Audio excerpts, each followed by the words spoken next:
Morning student, एक बार फिर से मैं आपके बीच आपका रोशन नए वीडियो के साथ उपस्थित हूँ। देखिए, हम लोग 10th का फिजिक्स पढ़ रहे थे और फिजिक्स में हमने चौथा चैप्टर स्टार्ट किया था पढ़ाना, जिसका नाम है विद्युत धारा। याद रखिए, इस चैप्टर से सिर्फ आप लोग को बोर्ड में 6 नंबर का क्वेश्चन पूछा जाएगा।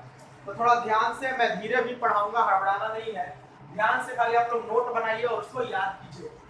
कल लास्ट हम लोग छोड़े थे कि परमाणु विद्युत उदासीन क्यों होते हैं। तो थोड़ी सी चर्चाएं एक बार फिर से मैं कर लेता हूँ। ये आपका परमाणु है, परमाणु के केंद्र को नाभिक कहते हैं। नाभिक में प्रोटॉन और न्यूट्रॉन है। बाहर चक्कर कौन मारता है? इलेक्ट्रॉन मारता है। अब यहाँ से बात आएगी कि आवेश क्या होता है। आवेश का मतलब इलेक्ट्रॉन, क्योंकि मुक्त अवस्था में जो रहता है वही आवेश यहाँ पर माना जाएगा। ये दोनों तो अंदर बंद है, कमरे में नाभिक के अंदर बंद है, बाहर चक्कर इलेक्ट्रॉन मारता है, तो इलेक्ट्रॉन पर से ही हमारा सब कुछ चलेगा यहाँ पर फिजिक्स में। तो आज हम लोग सीखेंगे, जानेंगे कि आवेश क्या है, चार्ज। आवेश के बारे में सबसे पहले बेंजामिन फ्रैंकलिन ने देखा पतंग उड़ाते समय कि कुछ तो झटका मार रहा है, तब उनको लगा कि कोई चीज है, और उन्होंने उस चीज को, उस गुण को नाम क्या दे दिया? आवेश, जिसको अंग्रेजी में चार्ज कहते हैं। याद रखिए, जैसे जैसे डेवलप हुआ इसके बारे में, आवेश के बारे में जब चर्चाएं शुरू हो गई, बहुत सारे भौतिकविद इसके पीछे लग गए, तब उन्होंने यह चीज देखा कि आवेश किसी वस्तु का भौतिक गुण, आवेश किसी वस्तु या पदार्थ, आवेश किसी वस्तु या पदार्थ का वह भौतिक गुण है। पहले सुनिए, अच्छा से लिखिएगा, बाद में मैं खुद से लिखवाऊंगा लास्ट में। आवेश किसी वस्तु या पदार्थ का वह भौतिक गुण है जिसके कारण उस पदार्थ में विद्युतीय तथा चुंबकीय बल या चुंबकीय गुण उत्पन्न हो जाते हैं। जैसे आप देखे होंगे, आपने देखा होगा कि जब हम किसी प्लास्टिक के पेन को अपने सूखे बाल से रगड़ते हैं, तो सूखे बाल से रगड़ने के बाद जब उस कलम को हम कागज के छोटे छोटे टुकड़ों के पास ले जाते हैं, तो वे छोटे छोटे टुकड़े उस पे कलम की ओर आकर्षित हो जाते हैं, उसमें चिपक जाते हैं। तो याद रखिए कि आवेश का ही गुण है। यहाँ पर जो आकर्षित हो रहा है, यहाँ जो कलम कागज के छोटे टुकड़े को आकर्षित करके खुद में सटा लिया, यही जो गुण है वो क्या है? आपका आवेश के कारण। तो इसी आवेश के बारे में जानना है हम लोग को। आवेश दो तरह के होते हैं, एक होता है पॉजिटिव धन आवेश और एक क्या होता है? निगेटिव ऋण आवेश। तो याद रखिए, आवेश के तरह के, दो तरह के, धन आवेश और ऋण आवेश, पॉजिटिव और निगेटिव। अब आगे वाली पॉइंट हम लोग देखेंगे। तो आवेश का जो एसआई मात्रक होता है उसको कूलाम कहते हैं। क्या कहते हैं? कूलाम। कूलाम के शॉर्टकट में कुछ इसे सी से, और आवेश का सीजीएस मात्रक, याद रखें 9th में सीजीएस पढ़े थे हम लोग। सीजीएस मात्रक स्टैक कूलाम होता है, और स्टैक कूलाम के कुछ इसे डिनोट करते हैं सीएस से। तीसरी चीज याद रखना है, आवेश की जो बीमा होती है वो बीमा आपको एटी होता है। देखिए, ये 10th में नहीं पढ़ना, लेकिन फिर भी मैं बता रहा हूँ, 11th में जाइएगा तो इसको सीखिएगा। आवेश की बीमा क्या होती है? एटी होती है। अब आप हम लोग लिखना शुरू करेंगे आवेश के बाद। तो पहला सवाल आप लोग लिखिएगा, आवेश लिख करके डैश या लिखिए, आवेश क्या है? What is charge? आवेश क्या है? What is charge? लिख करके डैश लगाइए और लिखिए, आवेश किसी पदार्थ का, आवेश किसी पदार्थ का वह भौतिक गुण है, आवेश किसी पदार्थ का वह भौतिक गुण है जिसके कारण उस वस्तु में, जिसके कारण उस वस्तु में विद्युतीय तथा चुंबकीय, जिसके कारण उस वस्तु में विद्युतीय तथा चुंबकीय गुण, विद्युतीय तथा चुंबकीय गुण उत्पन्न हो जाते हैं, जिसके कारण उस वस्तु में विद्युतीय तथा चुंबकीय गुण उत्पन्न हो जाते हैं। उसके नीचे लिखेगा पैराग्राफ चेंज करके, आवेश दो प्रकार के होते हैं। पैराग्राफ चेंज करके लिखे, आवेश दो प्रकार के होते हैं।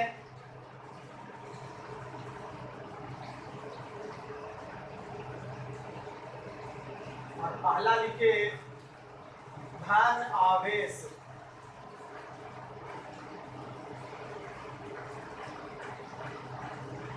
Positive charge.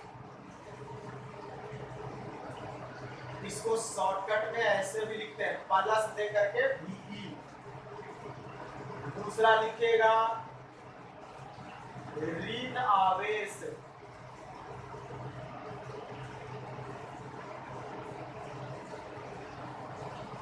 Negative charge. इसको लिखेगा माइनस दे करके VE। पहला धन आवेश पॉजिटिव चार्ज प्लस V, दूसरा ऋण आवेश नेगेटिव चार्ज माइनस V। आप लोग याद रखिए कि जब हम लोग आगे बढ़ेंगे तो इतना बड़ा नहीं लिख करके हम लोग इस छोटे छोटे पॉइंट्स को ही लिखेंगे। अब पहला धन आवेश लिख करके डैश लगाइए, पहला धन आवेश लिख करके डैश लगाइए और लिखिए। देखिए धन और ऋण खेल है त्याग और ग्रहण का। जब कोई वस्तु इलेक्ट्रॉन को त्यागता है, इलेक्ट्रॉन को त्यागता है तो वह वस्तु धनावेशित हो जाता है, और जब कोई वस्तु इलेक्ट्रॉन को ग्रहण करता है तो वो वस्तु ऋण आवेशित हो जाता है। इसको ऐसे समझिए, जैसे सपोज दैट एक वस्तु A है, एक वस्तु B है। जरा समझना है इसको। मान लीजिए A पर जो चार्ज है वो 5 है, और B पर चार्ज जो है, चार्ज हमेशा यहाँ पर इलेक्ट्रॉन की चर्चा होगी तो निगेटिव रखेंगे इसको। B पर A पर 5 इलेक्ट्रॉन, B पर 1 इलेक्ट्रॉन। अब अगर इसको हम जोड़ देंगे तो याद रखिए इलेक्ट्रॉन का जो प्रवाह होता है वो ज्यादा से कम की ओर होता है, ज्यादा से कम की ओर। वस्तु A में हम लोग देख रहे हैं कि 5 इलेक्ट्रॉन है, वस्तु B पर 1 इलेक्ट्रॉन है, तो वस्तु A में ज्यादा है, वस्तु B में कम है, तो यहां से इलेक्ट्रॉन जाएगा। अब सवाल उठता है कब तक जाएगा, तो तब तक जाते रहेगा जब तक दोनों पर आवेश बराबर नहीं हो जाता। तो यहां से जैसे ही इस पर 2 जाएगा तो याद रखिए ये भी 3 है, ये भी कुछ 3, तो दोनों आपस में क्या हो गया, बराबर हो जाता है। तो ये त्याग किया, तो ये जो है त्याग कर रहा है इसलिए धनावेशी, अब B ग्रहण किया इसलिए क्या हो गया, ऋणावेशी। तो लिखिए धनावेश लिख करके डैश लगाइए। जब कोई वस्तु इलेक्ट्रॉन का त्याग करती है, जब कोई वस्तु इलेक्ट्रॉन का त्याग करती है तो वह वस्तु धनावेशित हो जाती है, तो वह वस्तु धनावेशित हो जाती है। अब लिखिए ऋणावेश, लिखिए जब कोई वस्तु इलेक्ट्रॉन को ग्रहण करती है, जब कोई वस्तु इलेक्ट्रॉन को ग्रहण करती है तो वह ऋण आवेशित,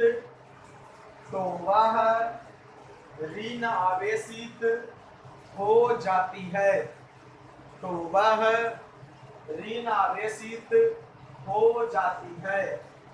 अब इसके नीचे कुछ पॉइंट्स बनाएंगे और पॉइंट यानी स्टार बना के लिखते चलिएगा। आवेश की खोज बेंजामिन फ्रैंकलिन ने की थी, पॉइंट बना के लिखिएगा स्टार लगा के। आवेश की खोज बेंजामिन फ्रैंकलिन ने की थी, आवेश की खोज बेंजामिन फ्रैंकलिन ने की थी। उसके नीचे पॉइंट, आवेश एक अदिश राशि है, आवेश एक अदिश राशि है, इसमें कोई दिशा डायरेक्शन नहीं होता। आवेश एक अदिश राशि है। उसके नीचे पॉइंट और लिखेगा तीसरा पॉइंट में आवेश का एसआई मात्रक, आवेश का एसआई मात्रक कूलाम होता है। आवेश का एसआई मात्रक कूलाम होता है। आवेश का एसआई मात्रक कूलाम होता है। कूलाम अगर आप लिख रहे हैं तो कूलाम के बगल में सी लिख देना। आवेश का एसआई मात्रक कूलाम होता है। उसके नीचे पॉइंट आवेश का सीजीएस मात्रक, आवेश का सीजीएस मात्रक, आवेश का सीजीएस मात्रक स्टैट कूलाम ब्रैकेट में सीएस। आवेश का सीजीएस मात्रक स्टैट कूलाम ब्रैकेट में सीएस होता है। उसके नीचे पॉइंट और लिखेगा आवेश की विमा, आवेश की विमा एटी होती है। आवेश की विमा एटी होती है। आवेश की विमा एटी होती है। हो गया क्लियर? अब उसके नीचे पॉइंट आवेश की खोज अमेरिका में हुई थी। आवेश की खोज अमेरिका में हुई थी।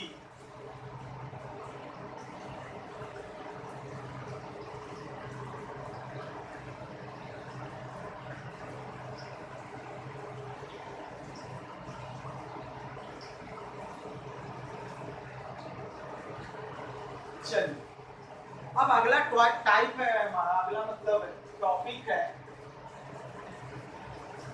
चालक और कुचालक पदार्थ।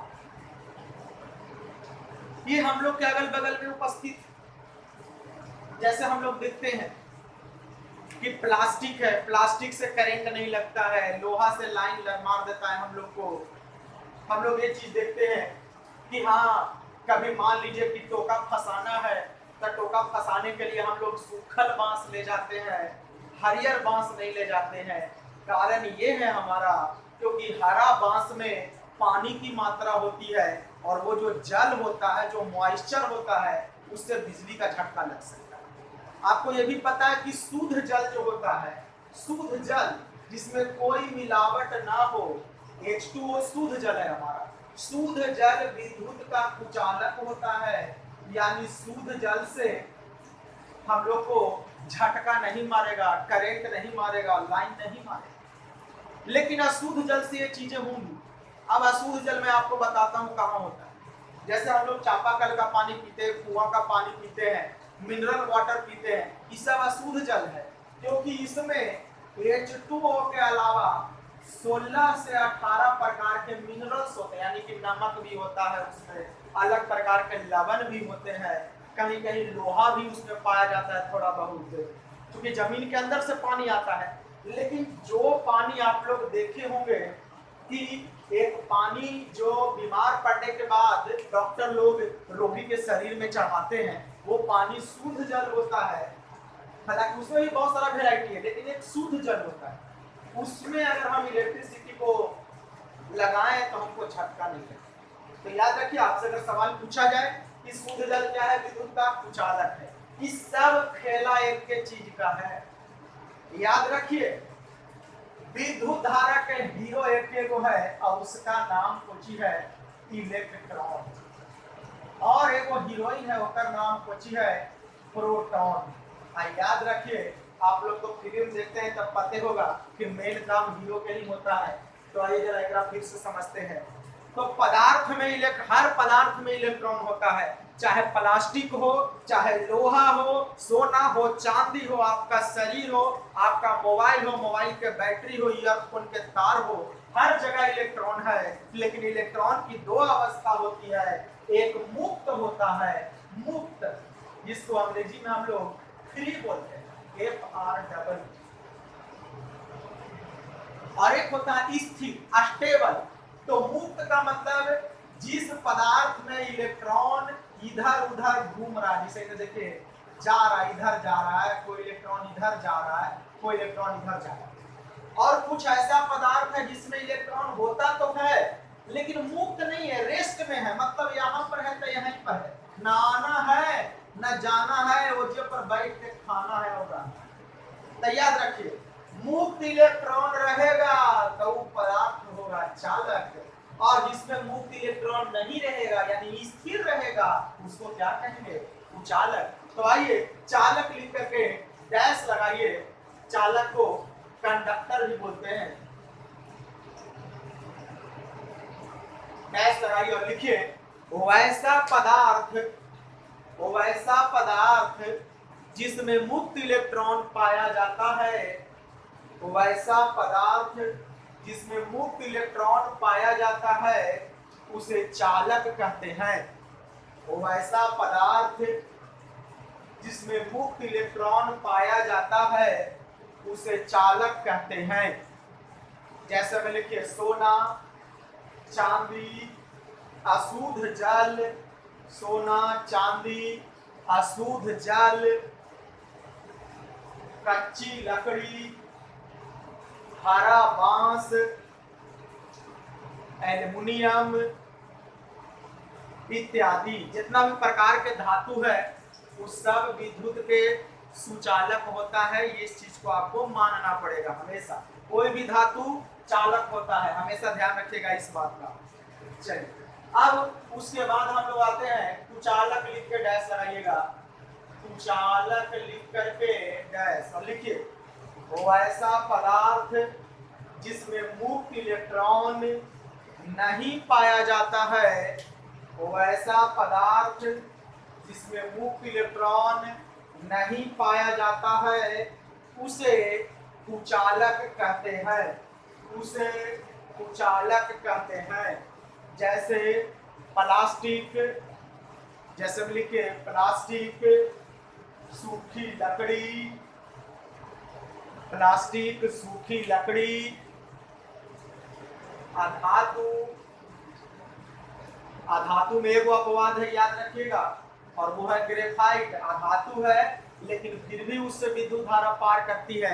आप लोग देखे होंगे पेंसिल, पेंसिल जो हम लोग यूज करते हैं, पेंसिल में जो बीच में काला कलर का जो रड होता है देखे होंगे आप, वही ग्रेफाइट है और उससे विद्युत धारा पार करता है। अब उसको चेक करने का प्रयास मत कीजिएगा, तो लिख लिए, नोट में लिखिए शुद्ध जल, सॉरी अशुद्ध जल हमेशा, मिस्टेक हो गया, सुधारिएगा, शुद्ध जल हमेशा विद्युत का कुचालक होता है, शुद्ध जल हमेशा विद्युत का कुचालक होता है, शुद्ध जल हमेशा विद्युत का कुचालक होता है। तो देखिए अब इसके बाद हम लोग नेक्स्ट वीडियो में मिलेंगे, वहां पढ़ेंगे चालक कुचालक में अंतर पढ़ेंगे। और याद रखिए जल्दी ही हिंदी का वीडियो भी आएगा, आप लोग को हड़बड़ाना नहीं है उसके लिए, तो इतना को याद करिए, अच्छे से नोट बनाइए। मिलेंगे इसके बाद नेक्स्ट वीडियो में, तब तक के लिए जय हिंद जय भारत।